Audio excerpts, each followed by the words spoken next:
Well, good morning. Many thanks for allowing me to be part of your Sunday morning this morning. We've been looking at some of the great men of the Bible that are linked with mountains.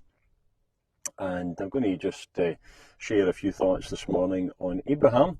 He is a man often linked with mountains, although in the part of the Bible that we're reading from this morning, he isn't actually on the mountain, but there is a connection between what is said here in Genesis 25 and perhaps some of the scenery you can see behind me this morning.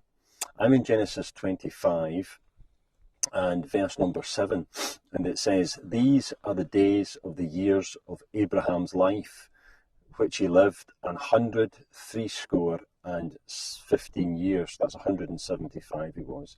"Then Abraham gave up the ghost and died in a good old age, an old man and full of years, and was gathered to his people." Abraham, an old man and full of years. You know, Abraham had an extraordinary life. It was a life that began with extraordinary faith, where he made decisions and he took a path which was out of the normal. It was costly.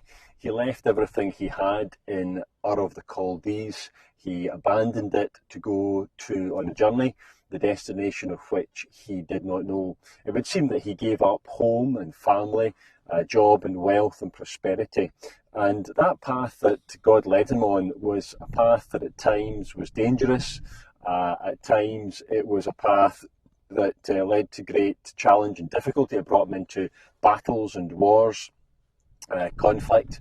It was an uncertain time that he endured occasions when there was famine in the land, and ultimately we find him here in Genesis 25. And it is interesting to see that an extraordinary path leads to an extraordinary destination. Abraham put his faith, his trust in the God of heaven, and his life that began with faith ends in a most extraordinary way.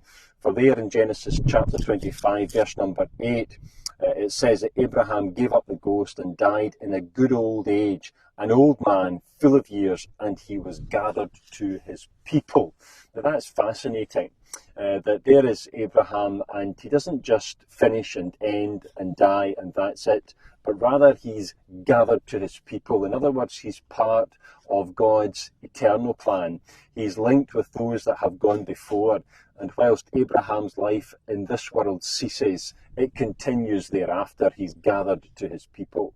You notice too that in that little verse, as we come to the end of the life of Abraham, there's something immensely satisfying. I know that oftentimes death comes to many as a shock, as something unexpected, and rarely would you say about folks who die that they were full of years or satisfied. But Abraham, having taken extraordinary steps and taken risks for God, lives a life that is satisfied. There surely is a challenge for us all this morning to think of a life that may well cost us, a life that may well demand sacrifice, a life that may well demand placing our life upon the altar, a life that may well lead us away from comfort, a life that may well put us on the firing line. And yet at the end, whilst Abraham had taken these great big decisions in life, his end was an end that looked off into eternity, and that as he looked back in his life, he could say he was full of years, he was satisfied. And as you look through the life of Abraham, I think you can see those periods and those experiences in his life that really did mean something. As he departed from this life, you look back over his life and you say, well, what was really important? And you would notice that Abraham left people, he left a person, he left someone to continue on the line of faith. He left Isaac, and as Isaac, a child brought up again under extraordinary circumstances, through Isaac there comes the promised Messiah, there comes the person of the Lord Jesus. And so Abraham left a person, He left promises, and to Abraham was given the covenant promises of God that are the foundation stones of the Bible.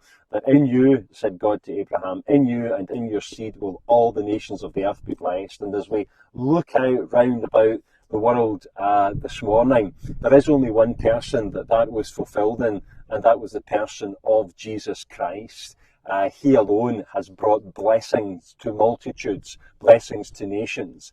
In him and in the great work of Calvary, all the nations of the earth were blessed. So Abraham's life was full. It was full because of what he left in posterity, in the person of Isaac. It was full in the promises that God had given to him, pointing forward to the Lord Jesus Christ. And it was full in the prospect that lay before him. His life, whilst it was costly, whilst difficult decisions had to be made, whilst he left home and whilst he left comfort and whilst it cost him much, yet what he gained was a life that was full of years and with an eternal prospect. Surely it is worth living our life for the glory of God, even when it costs. Thanks very much for being with me this morning.